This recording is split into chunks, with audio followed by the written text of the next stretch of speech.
वंदे मातरम दोस्तों, स्वागत है आप सभी का हमारे चैनल इजी मैथ्स में। आज की क्लास में हम पढ़ेंगे कक्षा 9 से गणित विषय के अध्याय 2 को, जिसका नाम है बहुपद। इसके पहले हम अध्याय 1 को कंप्लीट कर चुके हैं। जिसने भी अध्याय 1 की वीडियो को नहीं देखा है तो वीडियो के डिस्क्रिप्शन में लिंक दिया गया है, वहां जाकर आप अध्याय 1 की सारी वीडियो को देख सकते हैं।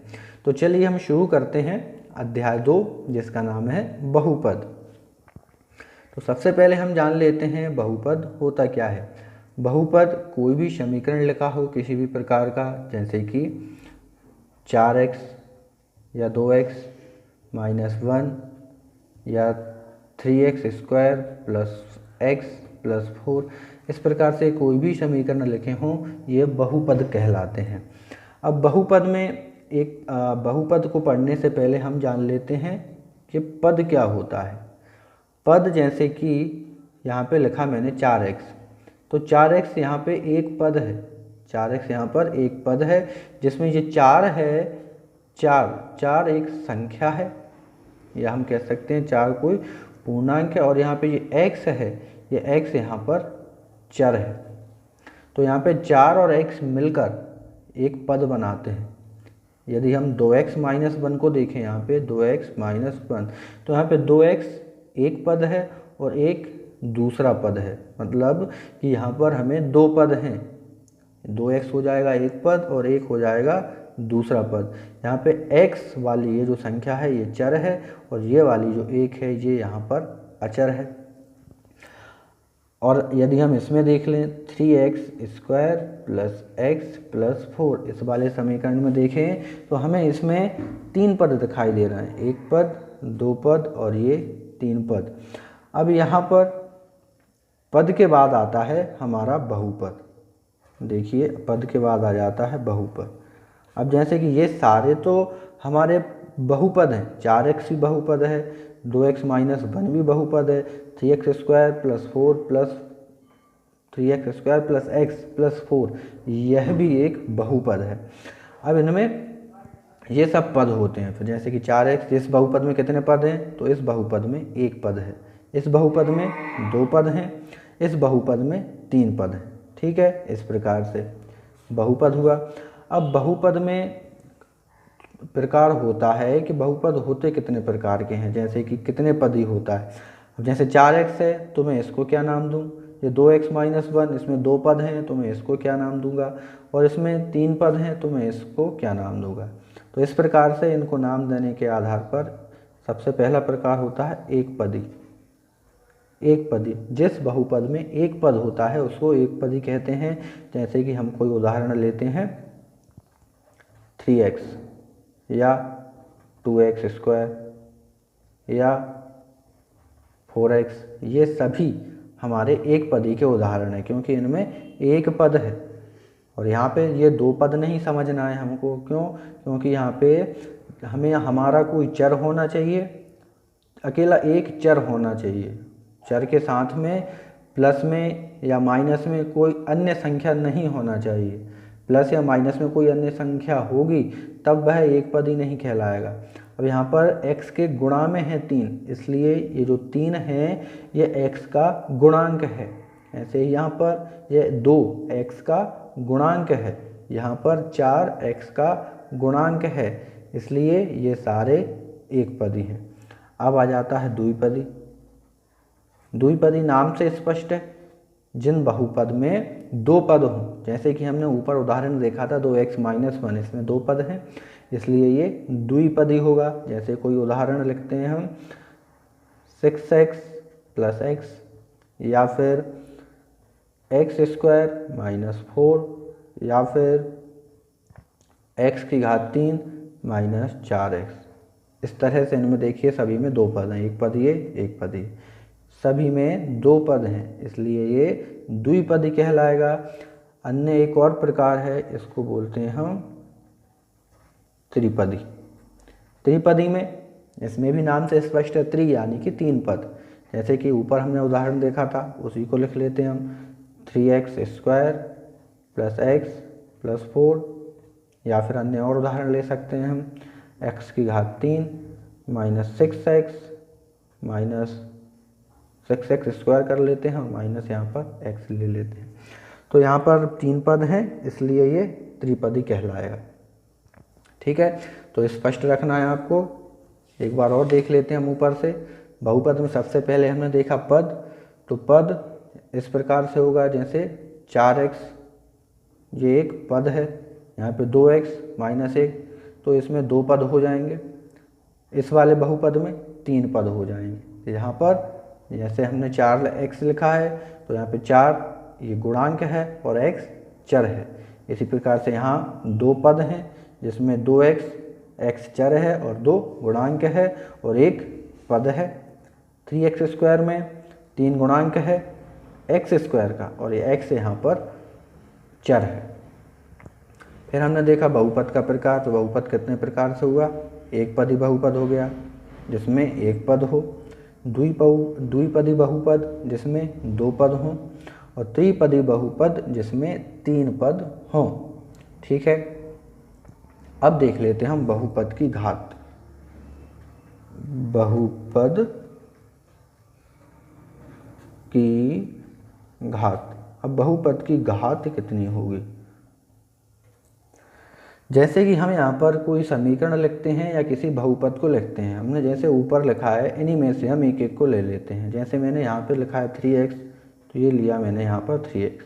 दूसरा ले लेता हूँ मैं 6x प्लस x, और तीसरा ले लेता हूँ x³ माइनस 4x। अन्य और उदाहरण लेता हूँ मैं 3x² प्लस x प्लस 4, ये वाला उदाहरण लिया। इसके अलावा मैं और भी उदाहरण ले लेता हूँ। 5x की घात 7 प्लस 6x, 6x की घात पावर 5 माइनस 5x³ प्लस 1। ठीक है, ये उदाहरण लिया। अब बहुपद की घात का अर्थ यह है कि कोई बहुपद हमने लिखा और उस बहुपद में अब हम देखेंगे कि चर की अधिकतम घात क्या है। चर की अधिकतम घात, चर की अधिकतम घात। यहाँ पर देखिए, अब जैसे 3x है, 3x में चर है हमारा x, और x की घात कितनी है? यहाँ पर हमें x की कोई घात नहीं दी। जब किसी चर पर कोई घात ना हो तो उसकी घात होती है 1। तो यहाँ पर चर की अधिकतम घात कितनी है? 1 है, तो बहुपद की घात भी क्या कहलाएगी? 1। इसी प्रकार से इस समीकरण में देखेंगे जिसमें लिखा है 6x प्लस x, तो यहाँ पे हम इसको स्क्वायर कर लेते हैं क्योंकि दोनों चर यहाँ पे एक समान ना हो इसलिए। यहाँ पर हमने देखा इस x की घात 2 है और इस x की घात कुछ नहीं दी यानी कि 1 है, तो हमें देखना है अधिकतम घात। तो इस बहुपद में चर की अधिकतम घात 2 है, इसलिए 2 इस बहुपद की घात कहलाएगी। इसी प्रकार से इसमें देख लीजिए x की घात 3 माइनस 4x, इसमें चर x है और x की अधिकतम घात है 3, तो इसीलिए इस बहुपद की घात कहलाएगी 3। इसी प्रकार से इसमें देख लीजिए आप, बहुपद की घात अधिकतम घात 2 है, तो यहाँ बहुपद की घात 2 कहलाएगी।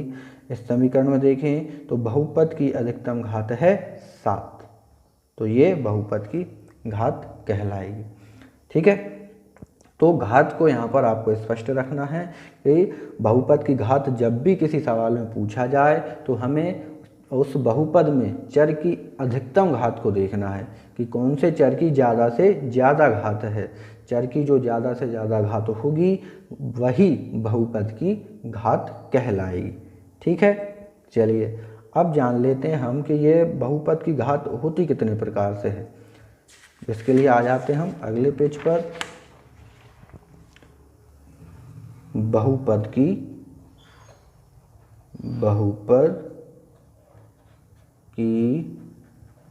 घात कितने प्रकार से होगी? नंबर फर्स्ट, रैखिक बहुपद। रैखिक बहुपद। नंबर 2 होता है द्विघाती बहुपद, और नंबर 3 पे होगा त्रिघाती बहुपद। त्रिघाती बहुपद। अब बहुपद की घात से स्पष्ट है, अभी हमें देखना है कि अधिकतम घात क्या होगी। जैसे हम कोई उदाहरण लेते हैं, यहाँ पर मैंने लिखा x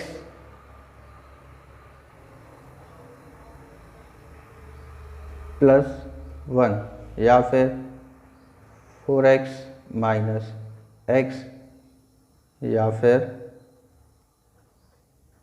3x। यहाँ पर मैंने कुछ बहुपद लिखे हैं। तो बहुपद ये द्विपदी बहुपद है, ये भी द्विपदी बहुपद है और ये एक पदी बहुपद है। तो अब हमें इनमें घात देखना है, इनकी घात यानी कि पावर। घात यानी आप सभी जानते होंगे पावर। यहाँ पर x + 1 है तो यहाँ चर की घात कितनी है? 1 है। चर की घात 1 है, कोई घात नहीं दी यानी चर की घात 1 है। इसी प्रकार से यहाँ देखिए चर की घात 1 है, यहाँ भी चर की घात 1 है। तो जब किसी बहुपद में चर की अधिकतम घात 1 हो, चर की अधिकतम घात 1 हो तो वह रैखिक बहुपद कहलाएगा। एक बार और सुन लीजिए, जब किसी बहुपद में चर की अधिकतम घात 1 हो तो वह बहुपद रैखिक बहुपद कहलाता है। ठीक है, अब देख लेते हैं हम द्विघाती बहुपद। जैसे कि उदाहरण लिखते हैं हम 3x² + x - 2 या फिर 2x² - 2। अब यहाँ पर द्विघाती, जैसे कि नाम में द्वि लगा है तो घात कितनी होना चाहिए? 2 होना चाहिए। तो देखिए बहुपद, इस बहुपद में चर की अधिकतम घात 2 है, इस बहुपद में भी चर की अधिकतम घात 2 है, तो ये कहलाएंगे द्विघाती बहुपद। जब किसी बहुपद में चर की अधिकतम घात, तो यहाँ पर आपको अधिकतम शब्द को याद रखना है, अधिकतम शब्द को आपको नहीं भूलना है। जब भी बात होगी अधिकतम की ही बात होगी। जब किसी बहुपद में चर की अधिकतम घात 2 हो तो वह द्विघाती बहुपद कहलाएगा।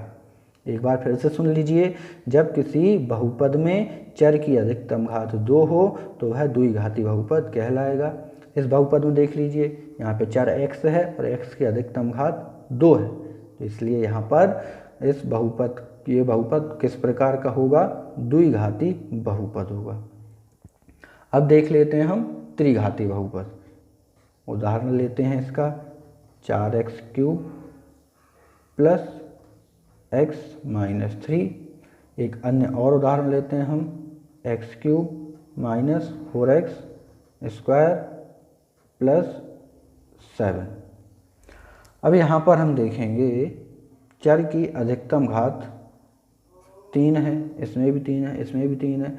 जब बहुपद में चर की अधिकतम घात 3 हो तो वह त्रिघाती बहुपद कहलाता है। आप कोई भी बहुपद लें, उसमें आपको घात देखना है। आपसे पूछा जाए कि बहुपद की घात क्या है तो आपको अधिकतम घात देखना है। यदि आपसे पूछा जाए कि त्रिघाती बहुपद कौन सा है तो उस बहुपद में देखना, बहुपद की यदि अधिकतम घात 3 है तब ही वह त्रिघाती बहुपद होगा। द्विघाती पूछा जाए तो बहुपद में हमें अधिकतम घात 2 देखना है, यदि उसकी अधिकतम घात 2 है तो वह द्विघाती बहुपद कहलाएगा। ये आपको अंतर स्पष्ट रखना है। ठीक है, इस प्रकार से हमने ये थोड़ा सा परिचय जाना अध्याय 9 के बारे में। इतने परिचय से हम प्रश्नावली 2.1 के सवालों को करेंगे। तो चलिए अब आ जाते हैं हम प्रश्नावली पर, प्रश्नावली 2.1 पर, जिसका पहला सवाल हमें दिया है, निम्नलिखित व्यंजकों में कौन कौन एक चर में बहुपद हैं और कौन कौन नहीं हैं? कारण के साथ अपने उत्तर दीजिए। तो सवाल कह रहा है कि जो व्यंजक दिए हैं हमें उनमें बताना है कौन कौन से जो बहुपद हैं वो एक चर वाले बहुपद हैं, और साथ में कारण भी देना है कि क्या कारण है उनका एक चर में बहुपद होने का। ठीक है, तो हम पहला सवाल लिख लेते हैं, इसको करते हैं। पहला सवाल हमें दिया है 4x² - 3x + 7।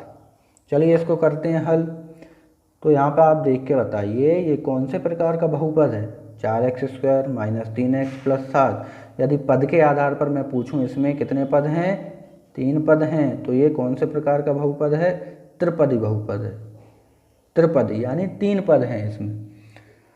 अब हमें सवाल ये कह रहा है कि कौन से एक चर में बहुपद हैं। एक चर यानी कि जैसे कि x मतलब कि यहाँ पे दोनों एक समान है चर, इसलिए इसमें सिर्फ एक ही चर है। यदि इसमें कोई अन्य चर होता जैसे कि y भी होता, z भी होता, t होता, या a से लेके z तक के अल्फ़ाबेट में से कोई और अल्फ़ाबेट भी होता या x के अलावा, तो वह उसमें दो चर हो जाते।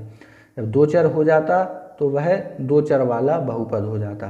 लेकिन हमें बताना है एक चर वाला बहुपद, तो इसमें एक चर है x, दोनों पदों में एक ही चर है x, इसलिए यह एक चर वाला बहुपद हो जाएगा। एक चर वाला बहुपद है। कारण क्यों है? क्योंकि इसमें केवल एक चर, कौन सा? x है। ठीक है, चलिए अब आ जाते हैं हम दूसरे पर। इससे पहले आप ये बता दीजिए, ये एक तीन पद वाला बहुपद है।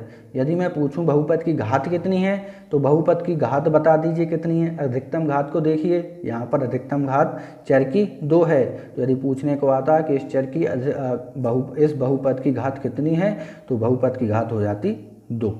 बहुपद की घात हो जाती 2। ये हमें इसमें लेकिन बताना नहीं है।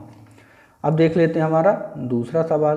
दूसरा सवाल हमें दिया है y की घात 2 प्लस करनी 2।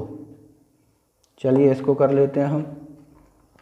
यहाँ पर अभी देखिए आप, हमें दिया है y की घात 2 प्लस करनी 2। इसको हल करते हैं तो इस यहाँ पर भी देखिए आप, y की घात 2 है, यानी कि चर यहाँ पर हमारा क्या है? यहाँ पर हमारा चर है वो y है। क्या और चर आपको दिखाई दे रहे हैं? नहीं दिखाई दे रहे हैं, यानी एक ही चर है। तो इसमें भी क्या लिख देंगे हम? यह एक चर में बहुपद है। क्यों है? इसमें भी वही कारण लिख देंगे, क्योंकि इसमें केवल एक चर y है। ठीक है, चलिए अब आ जाते हैं हम अगले सवाल पर। अगला है तीसरा। तीसरा हमें दिया है 3√t, 3 करनी t, 3 करनी t। लिख लेते हैं इसको। 3 करनी के अंदर लिखा है t और प्लस में लिखा है t करनी के अंदर 2। अब इसको समझिए आप, देख लेते हैं इसको। 3 करनी के अंदर t प्लस t करनी 2। तो यहाँ पर t करनी के अंदर है। यदि जब हम किसी भी चर की या किसी भी संख्या की करनी को हटाते हैं तो उसके ऊपर घात आ जाती है 1/2। उसके ऊपर घात आ जाती है 1/2।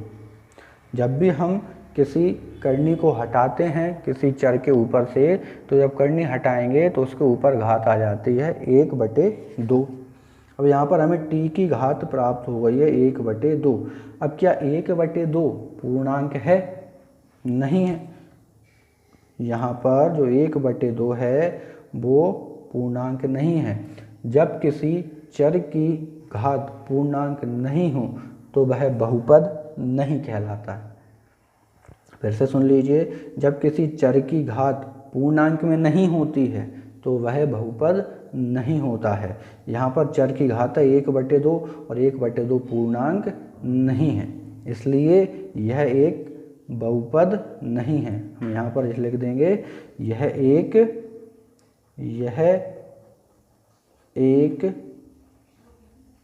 बहुपद नहीं है। क्यों नहीं है? क्योंकि इसमें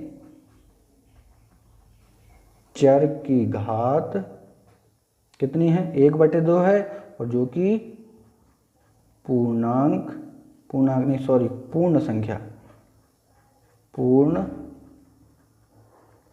संख्या नहीं है। अभी मैंने आपको बताया था कुछ देर पहले कि पूर्णांक नहीं है, तो सॉरी उसके लिए पूर्णांक नहीं, हम यहाँ पूर्ण संख्या होना चाहिए। पूर्णांक नहीं, पूर्ण संख्या, चर की घात पूर्ण संख्या होना चाहिए। और ये 1/2 एक पूर्ण संख्या नहीं है, इसलिए ये वाला जो बहुपद है ये बहुपद है ही नहीं। जब चर की घात पूर्ण संख्या में होगी तब यह बहुपद कहलाएगा। ठीक है, चलिए अब आ जाते हैं हम चौथे पर। चौथा हमें दिया है, चौथा दिया है y + 2/y। इसको देख लेते हैं, इसको हमने हल किया। तो यहाँ पर पहले हम इसको सरल रूप में लिखते हैं y + 2, और ये y अभी 2 के बटे में है। जब हम y को ऊपर ले जाएंगे, जब y ऊपर जाता है तो जब कोई भी संख्या या कोई भी चर या अचर को हम नीचे से ऊपर लेके जाते हैं तब उसकी जो घात है उसका चिन्ह बदल जाता है। यदि घात प्लस की होती है तो माइनस की हो जाती है, और यदि माइनस की होती है तो प्लस की हो जाती है। जैसे यहाँ y की घात कुछ भी नहीं दी है तो y की घात कितनी है, 1 है, प्लस में। जब हम y को ऊपर लेके जाएंगे तो y पहुँच जाएगा 2 के गुणा में, और जो y की घात 1 है उसका बदल जाएगा चिन्ह, यानी कि ये अभी प्लस में है तो ये हो जाएगी माइनस में। y की घात हमें प्राप्त हो गई है -1। अब देखिए आप इस समीकरण में क्या बहुपद की जो घात है वह एक पूर्ण संख्या है। हमारी पूर्ण संख्या सभी धनात्मक होती हैं, लेकिन यहाँ पर जो y की घात है वह एक ऋणात्मक संख्या है, इसलिए यह एक बहुपद नहीं है। यह एक बहुपद नहीं है। क्यों नहीं है? क्योंकि इसमें चर की घात पूर्ण संख्या नहीं है। चर की घात पूर्ण संख्या नहीं है।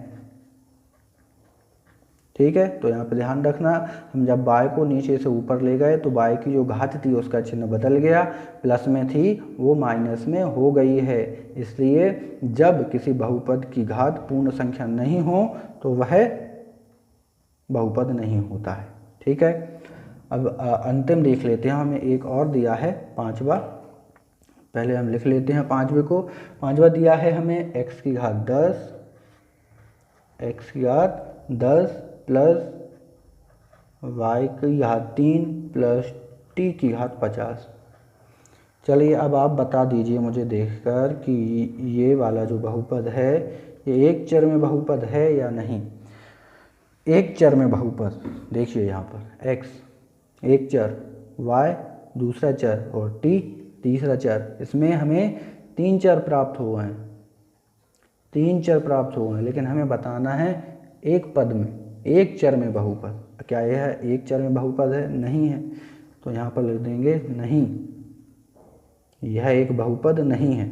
यह एक बहुपद नहीं है क्योंकि इसमें एक से अधिक चर हैं, क्योंकि इसमें एक से अधिक चर हैं। ठीक है, अब चलिए आ जाते हैं हम दूसरे प्रश्न पर। पहला सवाल हमने किया बिल्कुल आसानी से करना था, ज़्यादा कुछ हमें देखना भी नहीं था। इसमें सिर्फ हमें ये बताना था कि कौन से जो बहुपद हैं वो एक चर में बहुपद हैं। ठीक है, तो हमने आसानी से इसको समझा। अब हम देख लेते हैं प्रश्न क्रमांक 2 को। प्रश्न दूसरा हमें दिया है, निम्नलिखित में से प्रत्येक में x² का गुणांक लिखिए। निम्नलिखित में से प्रत्येक में x² का गुणांक लिखिए। हमें यहाँ पर x² का गुणांक बताना है। दूसरे का पहला सवाल जैसे हमें दिया है 2 धन x की घात 2 प्लस x, ये दिया है। सवाल कह रहा है कि जहाँ भी बहुपद में x² दिया हो हमें उसका गुणांक लिखना है। यहाँ पर समझ लीजिए, जैसे मैंने कोई समीकरण लिखा यहाँ पे x + 2, तो तो यहाँ पे x का गुणांक कितना होगा, गुणांक यानी x से गुणा में जो संख्या है, x से गुणा में हमें कोई संख्या नहीं दिखाई दे रही है, यानी 1 के गुणा में जब कोई संख्या नहीं दिखाई दे रही है इसका मतलब है कि उसके गुणा में x है। अब x के गुणा में 1 है तो 1 कहाँ चला गया। आप जानते होंगे जब किसी भी संख्या में 1 से गुणा किया जाता है तो उस संख्या में कोई बदलाव नहीं होता, वही की वही संख्या रह जाती है। इसी प्रकार से यहाँ पर x का गुणांक कितना है, 1 है, और जब 1 का हमने इस x में गुणा किया तो x में कोई बदलाव नहीं होगा और इसको हम लिख देंगे सिर्फ x प्लस 2। इसी प्रकार से जब यहाँ पर हम इसको देखेंगे तो यहाँ पर समझ लीजिए 2 प्लस यहाँ पर एक्स स्क्वायर लिखा है मैंने, अब एक्स स्क्वायर का गुणांक यहाँ पर हमें कुछ नहीं दिखाई दे रहा, यानी कि कितना है 1 है, प्लस एक्स, यानी एक्स स्क्वायर का गुणांक यहाँ पे कितना है 1 है, तो यहाँ पे लिख देंगे एक्स स्क्वायर का गुणांक बराबर में 1। ठीक है, तो बिल्कुल आसान है, हमें एक्स स्क्वायर का गुणांक देखना है, और गुणांक यदि एक्स स्क्वायर में हमें कुछ नहीं दिखाई दे रहा है इसका मतलब ये है कि उसका गुणांक 1 है। अब आ जाते हैं दूसरे सवाल पर। दूसरा में दिया है 2 minus x square plus x cube. चलिए इसको देख लीजिए हल। यहाँ पर देखिए एक्स स्क्वायर का यहाँ भी बिल्कुल इसी के जैसा है, एक्स स्क्वायर का गुणांक यहाँ पर 1 था, लेकिन यहाँ पर भी 1 है, लेकिन साथ में आप देखना कि एक्स स्क्वायर का गुणांक कितना है 1 है, लेकिन हमें चिन्ह को भी ध्यान में रखना है। यहाँ पर हमने एक्स स्क्वायर का गुणांक 1 लिखा, अब 1 के आगे हमने कोई चिन्ह नहीं लगाया है। जब किसी भी संख्या के आगे हम कोई चिन्ह नहीं लगाएंगे उसका अर्थ यह होता है कि वह संख्या धनात्मक है, उसका चिन्ह प्लस का है, धन का है। ठीक है, अब यहाँ पर एक्स स्क्वायर का गुणांक हो जाएगा 1, लेकिन हमें चिन्ह भी देखना है। एक्स स्क्वायर का गुणांक होगा यहाँ पर -1, क्योंकि जो एक्स स्क्वायर है वो माइनस के चिन्ह के साथ है, इसलिए एक्स स्क्वायर का गुणांक होगा -1। अब देख लेते हैं हम तीसरे सवाल को। तीसरा सवाल हमें दिया है π/2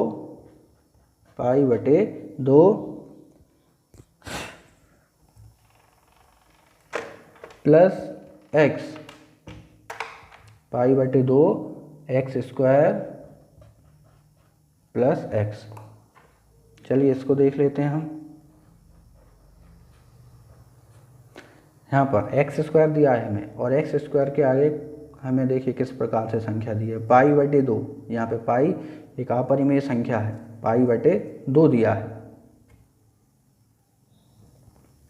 तो एक्स स्क्वायर का गुणांक यहाँ पे क्या हो जाएगा π/2। सिर्फ हमें गुणांक लिखना है, जो एक्स स्क्वायर के गुणा में है वह गुणांक कहलाता है, जो भी चर के गुणा में होता है वह चर का गुणांक कहलाता है। एक बार फिर से सुन लीजिए, हमें जिस भी चर का गुणांक पूछा जाए तो चर के गुणा में जो संख्या लिखी होती है वही चर का गुणांक होती है। यहाँ पर एक्स स्क्वायर के गुणा में π/2 लिखा है, इसलिए एक्स स्क्वायर का गुणांक होगा यहाँ पर π/2। अब आ जाइए चौथे पर। चौथा दिया है √2 x -1, √2 माइनस √2x -1। तो इसमें देख लेते हैं, यहाँ पर देखिए हमें बताना है एक्स स्क्वायर का गुणांक, तो यहाँ पर एक्स स्क्वायर उपस्थित ही नहीं है, यहाँ पर सिर्फ x की घात 1 है, यहाँ पर x की घात 2 है ही नहीं, इसलिए एक्स स्क्वायर की घात क्या हो जाएगी 0। एक्स स्क्वायर की घात, x बराबर 0 नहीं होगा, यानी कि एक्स स्क्वायर की घात कितनी है, यहाँ 0 हो जाएगी। ध्यान रखना है इस बात को, नहीं यहाँ पर x की घात लिख दें यहाँ पर √2, गलत हो जाएगा। हमें x की घात 2 का गुणांक बताना है, यहाँ x का गुणांक √2 है, एक्स स्क्वायर का गुणांक √2 नहीं है। ठीक है, तो यहाँ पे एक्स स्क्वायर का जो गुणांक है वो 0 हो जाएगा। ठीक है, तो चलिए अब देख लेते हैं हम अगले प्रश्न की ओर। अगला प्रश्न है प्रश्न क्रमांक तीसरा। तीसरा प्रश्न में दिया है 35 घात के द्विपद का और 100 घात के एक पदी का एक उदाहरण दीजिए। तो तीसरा कुछ इस प्रकार से है, देखिए इसका हम हल करते हैं। हमें 35 घात के द्विपद, हमें एक द्विपद बनाना है और उस द्विपद की अधिकतम घात 35 हो। 35 द्विपद 35 घात हो, जिसकी 35 घात में हमें बनाना है द्विपद, और 100 की घात में हमें बनाना है एक पदी। चलिए बना देते हैं हम कोई द्विपदी एक बहुपद लेते हैं हम। जैसे कि 35 के लिए मैं लेता हूँ यहाँ पे x माइनस x, मैंने दो पद हो गए यहाँ पर। अब हमें घात कितनी लेना है? 35, अधिकतम घात। जब भी घात की बात हो तो अधिकतम घात हमें 35 बताना है। और इस x को आप चाहे x लिखा रहने दो या कोई भी घात लिख दो इसके ऊपर। दो पद हो गए, तो ये 35 घात 35 के लिए ये द्विपद बन गया है। घात 35 के लिए द्विपद, ठीक है। द्विपद यानी दो पद हो गए, घात 35 तो अधिकतम घात 35 हो गई है। अब हमें 100 घात के लिए बनाना है एक पदी। एक पद लेना है, आप कुछ भी ले लीजिए, जैसे कि मैंने 4x लिया, एक पद हो गया। इसकी घात मुझे कितनी रखना है? 100, ये रख दी। एक पद लेना था तो एक पद है ये, तो यहाँ पे लिख दूंगा मैं घात 100 के लिए एक पदी।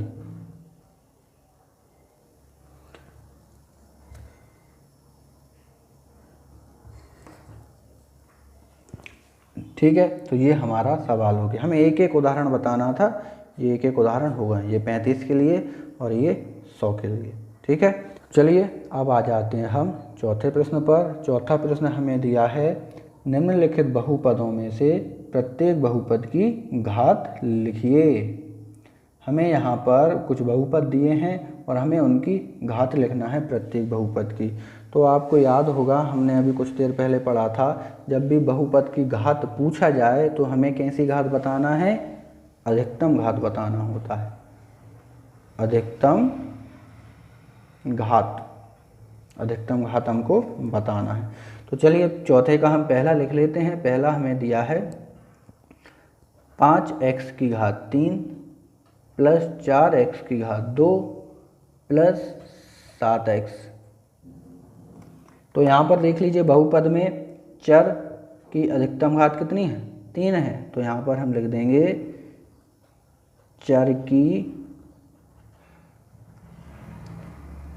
अधिकतम घात 3 है, इसलिए बहुपद की घात क्या होगी?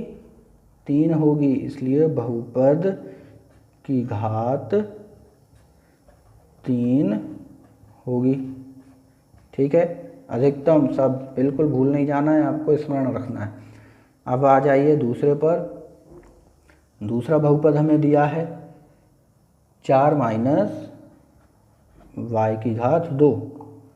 4 माइनस वाई की घात 2, तो बता दीजिए, यहाँ पे चर की घात अधिकतम 2 है, सिर्फ यहाँ पे एक ही चर है और उसकी घात 2 है, इसलिए बहुपद की घात 2 होगी। चलिए अगला देख लीजिए।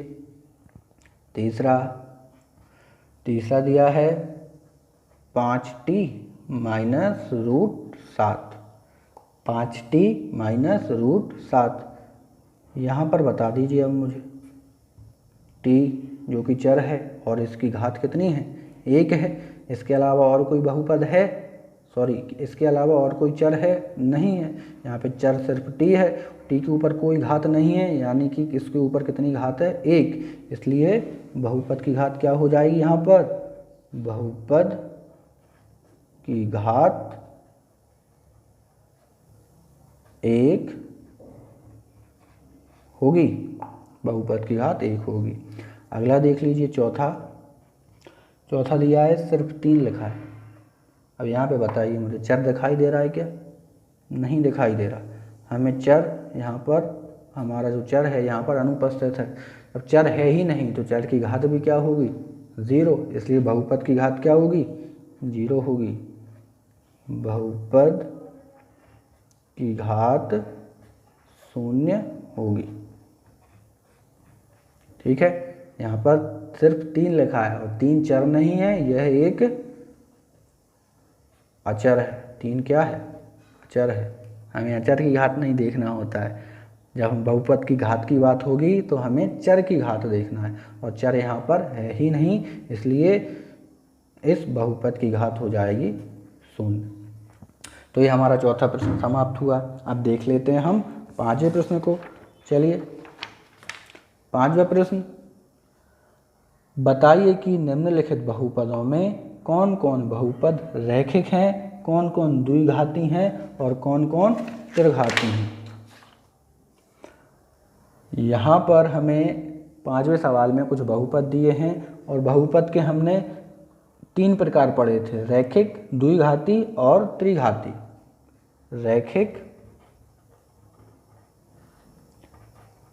द्विघाती और त्रिघाती। रैखिक, द्विघाती और त्रिघाती।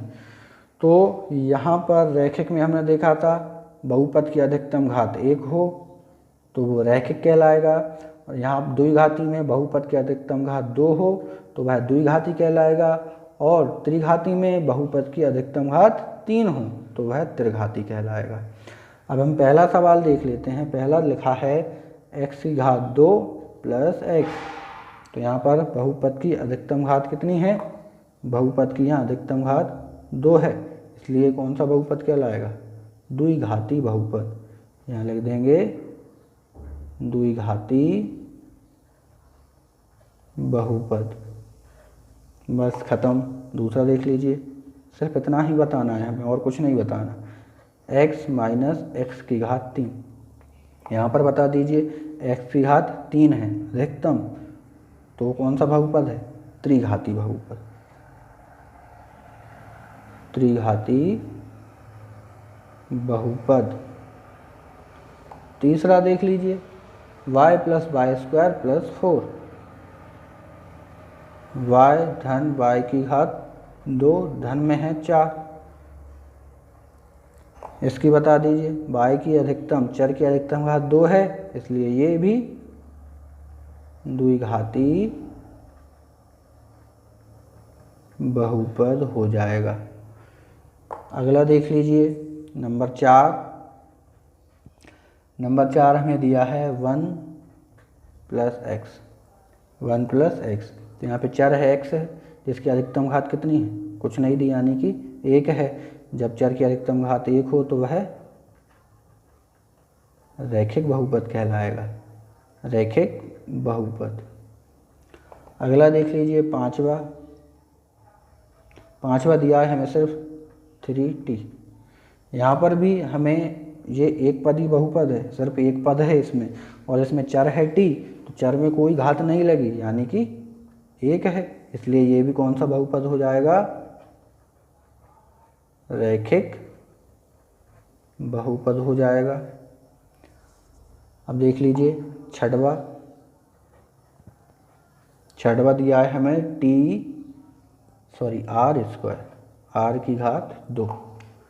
यहाँ पर r की घात 2 एक पदीय बहुपद है, चर r है जिसकी घात 2 है, इसलिए ये द्विघाती बहुपद कहलाएगा। द्विघाती बहुपद।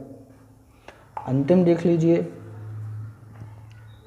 7वां, यानी कि अंतिम, और जो हमें दिया है 7x की घात 3। 7x की घात 3। अब यहाँ पर x की घात 3 है, एक पदी बहुपद है, x की घात 3 है तो त्रिघाती बहुपद। ये देख लीजिए। हमने सिर्फ इनकी अधिकतम घात देखी है और जो अधिकतम घात थी उस आधार पे हमने इनको बांट दिया है, रैखिक में, द्विघाती में और त्रिघाती बहुपद में। बिल्कुल आसानी से यहाँ तक हमने समझा, सभी सवाल बिल्कुल आसान थे, यहाँ पर ज़्यादा दिमाग लगाने वाले कोई भी सवाल नहीं थे। ठीक है, सिर्फ अंतर रखना है आपको। घात में घात के आधार पर बताना हो तो 3 प्रकार होंगे, रैखिक बहुपद, द्विघाती बहुपद और त्रिघाती बहुपद।